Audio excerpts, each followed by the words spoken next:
con los medios escritos de comunicación, ¿sí? Bueno, independientemente a que nos pueden ayudar en algún momento de terapia personal, ¿sí? Los medios de comunicación escritos han prevalecido a través de los años, ¿sí?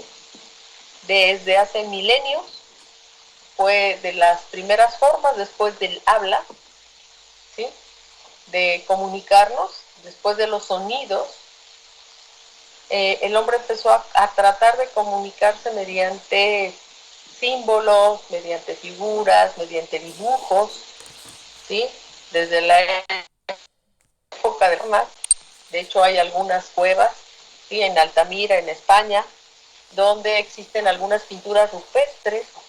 Aquí en la Baja California también existen pinturas rupestres que pues nos enseñan que el hombre desde sus inicios intentó comunicar, ¿sí?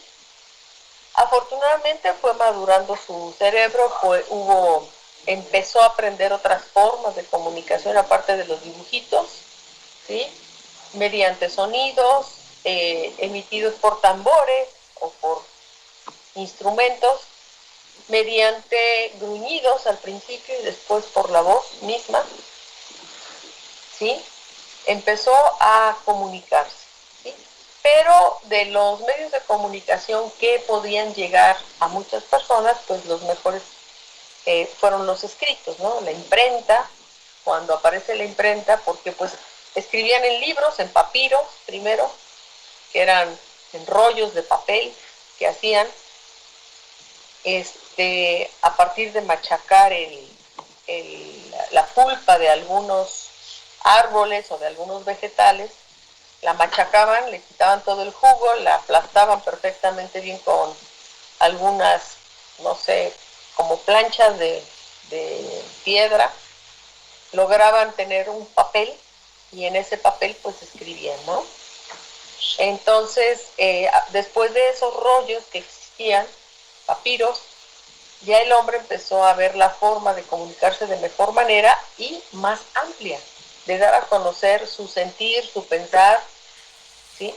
A través de algo que se difundiera a la mayoría de las personas, ¿sí? Entonces nace la imprenta. La imprenta fue un medio, ha sido un medio y sigue siendo un medio de difusión de las noticias, del conocimiento a través de los libros. Si nosotros leemos un libro de anatomía, de fisiología, pues podemos seguir en contacto con diferentes saberes, ¿sí? Y gracias a la palabra escrita, ¿sí? A esta forma de comunicación que quedó plasmada en el papel y que ha trascendido a través de los años, ¿sí? Afortunadamente, porque es un medio de comunicación excelente, ¿sí? Y que además se preserva a través del tiempo. Entonces, dentro de los medios masivos, de los medios de comunicación existen medios primarios, secundarios y terciarios, ¿sí? Los primarios, pues era la voz humana. Los secundarios, ya hubo empleo de algunas técnicas, como en el caso de la imprenta, la aparición de la imprenta, la escritura. Y por último, los medios terciarios, ¿sí? En donde se utiliza, bueno, el emisor, el consignatario, van a usar máquinas, ¿sí? A través de las cuales se van a transmitir, ¿sí? O se van a difundir las noticias, las formas de pensar, la cultura y demás, ¿sí? Ahora, dentro de estos medios terciarios, pues obviamente van a entrar los medios de comunicación, pues, que existen actualmente, ¿sí? La internet y todos los que están en línea. Uh-huh. Históricamente, el hombre empezó a imitar a otro hombre como si fuera un espejo, ¿sí?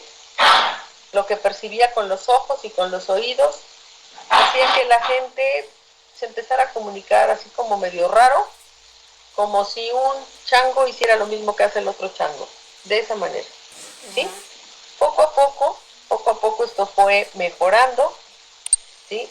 la gente se fue identificando, les decía, fueron emitiendo sonidos y empezaron a hacer la palabra y a través de ella la transmisión oral del conocimiento. ¿Sí? Aparece posteriormente en la escritura, las primeras civilizaciones en Mesopotamia, ¿sí? Fueron de las más avanzadas. Los alfabetos que iniciaron los fenicios, ¿sí? Del mundo árabe, ellos empezaron a escribir. Empezaron en papiros, como les comentaba, se desarrolla la imprenta, ¿sí? Posteriormente aparece el radio, o la radiofonía, ¿sí? Que empieza a llegar a todo el mundo a través de ondas hertzianas, se escuchan estas emisiones a través, ¿sí? De la radio. Y bueno, le saltamos a los periódicos, a los libros, a los periódicos, ¿sí? Mismos que hasta la fecha, pues, persisten. Y por último, de los últimos, la televisión. A partir de la televisión, bueno, han nacido infinidad de formas de comunicación, ¿sí? La cuestión con la televisión es que no sé si en alguna clase vimos un video, no sé si recuerden, que veíamos un video de una persona que decía que había 7 empresas que controlaban la televisión. ¿Sí se acuerdan? Que había una especie de monopolio de los medios de comunicación. Y entonces, este monopolio en los medios de comunicación ha entrado a la televisión, entre otros tantos medios de comunicación que hay. Y, por desgracia, de una invención que ayudaba al hombre a estudiar, a entender, a divertirse, ¿sí? Se ha hecho una manipulación de las personas. Desafortunadamente, podemos pensar que la televisión en muchísimas ocasiones, ¿sí?, está manipulando la información de tal manera que nos están guiando hacia algún lugar, no sabemos cuál, ¿sí?, previamente ya establecido, ¿sí? Queremos que todos consuman cereales. Pues vámonos a meterles los cereales hasta por los ojos. Queremos que todo el mundo consuma lácteos a través de los yogures. Pues vamos a entrarle que todos tienen que comer yogur. Vamos a decirle a la gente que tienen que estar delgados como todas las modelos para estar bonitos y de otra manera son un asco. Pues vamos a meter mucha información de eso para que la gente se lo crea. Y desafortunadamente, ¿sí?, este medio de comunicación a quienes llega más es a los niños. Entonces, imagínense que esta forma de manipular a las sociedades la manejan unas cuantas personas y vamos hacia donde ellos quieren. Es que ahora se dice, y lo están diciendo mucho en la televisión, que la ecología tiene un valor súper en relación con, porque se va a acabar el mundo. Y se va a acabar, muchachos, ¿sí? Así es, la evolución así es. No porque lo digan en la tele, sino que es parte de la evolución. Ahora me parece que sacaron un comercial de un dinosaurio que hablaba acerca de que si no quieres extinguirte igual que nosotros, cuida tu planeta o algo así. Es que ellos lo cuidaron. Nadie tuvo la culpa que llegara un meteorito y ocasionara los estragos que ocasionó. hay cosas que creo debemos tener el suficiente conocimiento o investigar lo suficiente como para no creernos todas. Porque desafortunadamente no todo lo que se dice es benéfico y no todo lo que se dice es real. ¿Sí? A veces ni siquiera hay bases científicas para asegurar que la leche es un mal alimento, por ejemplo. O para asegurar que en determinado tiempo se va a acabar el mundo. Pues lo pueden estudiar mucho, pero nadie sabemos en qué momento. Yo me acuerdo, mi abuela siempre nos decía, es que ya dijeron que se va a acabar el mundo. Porque a su mamá igual le dijeron, y a la mamá de su mamá también se lo dijeron. Pues de que se va a acabar, jóvenes. Esto que ni qué, algún día. No sabemos cuándo. No podemos presuponer a veces cosas y tampoco alarmarnos ni ser fatalistas. ¿Sí? Necesitamos darle el real valor a las cosas que nos dicen. No podemos chutarnos todo lo que nos dicen en la tele y creerlo. Desafortunadamente, pues es el medio de comunicación más común, más popular, ¿sí? Que todo mundo tiene en casa. Una televisión. Úsela o no, la tiene.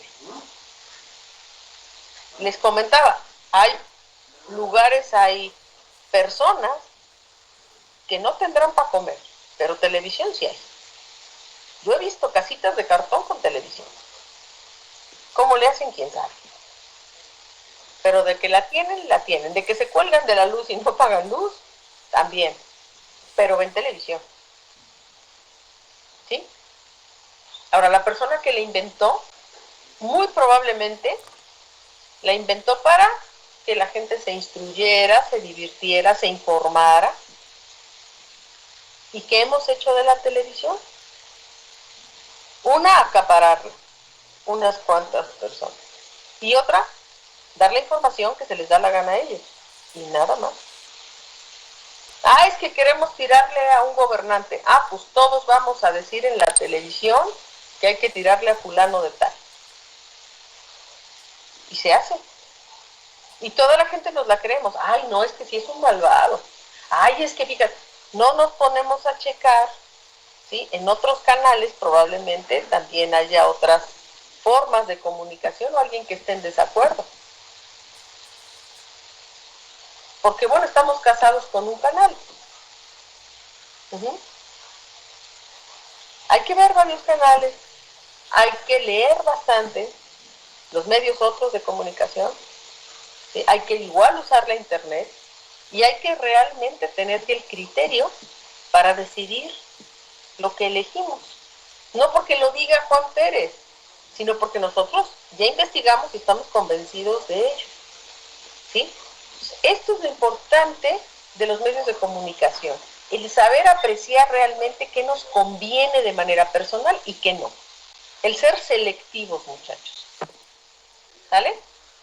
Vamos a ver un video. Me dicen si se escucha, por favor. ¿Este ya lo vimos? No lo recuerdo. ¿Me dicen?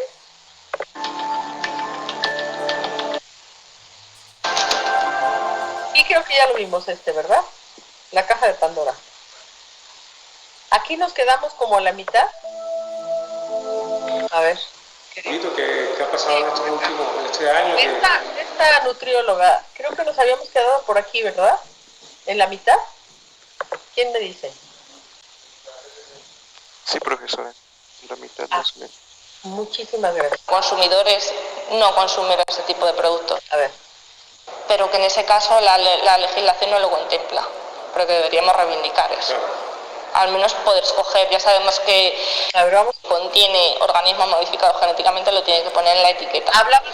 Cosa que no se está cumpliendo, pues eso se cumple en muy pocos casos. Entonces también sería otra cosa que habría que reivindicar, que al menos el consumidor esté informado de lo que consume. Igualmente tendría que estar obligado a hacer en la carne de animales que hayan sido alimentados con transgénicos, pero que en ese caso la legislación no lo contempla, pero que deberíamos reivindicar eso. al menos poder escoger. Ya sabemos que Monsanto, por ejemplo, tiene muchísimo poder y lo único que podemos hacer, al menos de entrada como consumidores, no consumir ese tipo de productos. El problema está que si ni siquiera nos lo indican. Como precaución, yo diría que tanto la soja como el maíz, que son los principales transgénicos, no consumirlos directamente, y si los consumimos que sean ecológicos, que nos garanticen que no sean transgénicos. Y claro, la parte del consumo de granja animal que también va precedido por una alimentación de transgénicos también. Claro, y no sabemos la repercusión que tiene que haber, que sospecho que muy buena no sea. Claro. Aparte el efecto a largo plazo sobre la misma tierra, sobre los mismos cultivos, ¿no? Sí. Claro, yo estoy hablando sobre la repercusión en la salud, que es de lo que sé. Ahora, obviamente, el cultivo de transgénicos tiene un impacto medioambiental importantísimo y también un impacto sobre el capitalismo, el reducir el control de la alimentación a unas pocas industrias. Entonces, yo creo que, claro, si te planteas ya de base todo lo que supone la aceptación de los transgénicos y conoces un poco todo el tema, pues ya te hace pensar, ya te tiene que hacer pensar. Claro, un engranaje que mueve mucho dinero y, como tú dices, como dijiste al principio, hay unas directrices políticas. Sí, de hecho, sobre todo en Estados Unidos, la legislación de los transgénicos vino porque era una industria muy potente, porque Monsanto ya llevaba antes, era una industria química, entonces ya era una industria muy potente, lo que da el que le permitieran entrar con todos los transgénicos era un paso muy fuerte, suponía mucho dinero y fue una decisión política lo que se hizo para aceptarlo. No fue una decisión científica valorada, a ver si había pros, contras, sino que fue política. Por lo tanto, fiarnos de una decisión política, económica, pues no tiene buena pinta. Claro, ¿y cómo ves tú esto de que el mismo que produce la semilla transgénica produzca también el conservante o el pesticida y luego produzca también las medicinas para las enfermedades que producen estos alimentos? Porque claro, la misma industria farmacéutica y la alimentaria. Sí, bueno, realmente eso es un tema, claro, que va mucho más allá, efectivamente. A ver, por un lado, lo que decía es que efectivamente, por ejemplo, Monsanto, por poner el ejemplo, en los cultivos, muchos de sus cultivos son, por ejemplo, de soja o de maíz, son cultivos que son resistentes a su herbicida, que es el glifosato, el Roundup.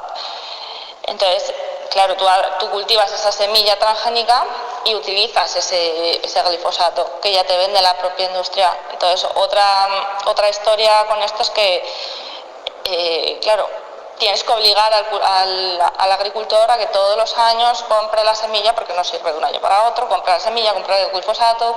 Entonces, al final no hay sostenibilidad realmente. O sea, a la larga, es verdad que bueno, no tienes malas hierbas, no tienes problemas en ese sentido, pero a la larga tienes problemas económicos porque estás sujeta a una necesidad de esa industria, ¿no? Claro, yo lo que veo más grave, lo que observan, que también lo observan muchas personas, es la dependencia, ¿no? Exacto. Al no permitir, inclusive en ciertos países, la legislación entra con tanta fuerza que prohíben a los mismos agricultores y campesinos y talleres de la zona mantener sus propias semillas autóctonas. Bueno, más que prohibir, por lo que yo sé es que les genera mucha presión.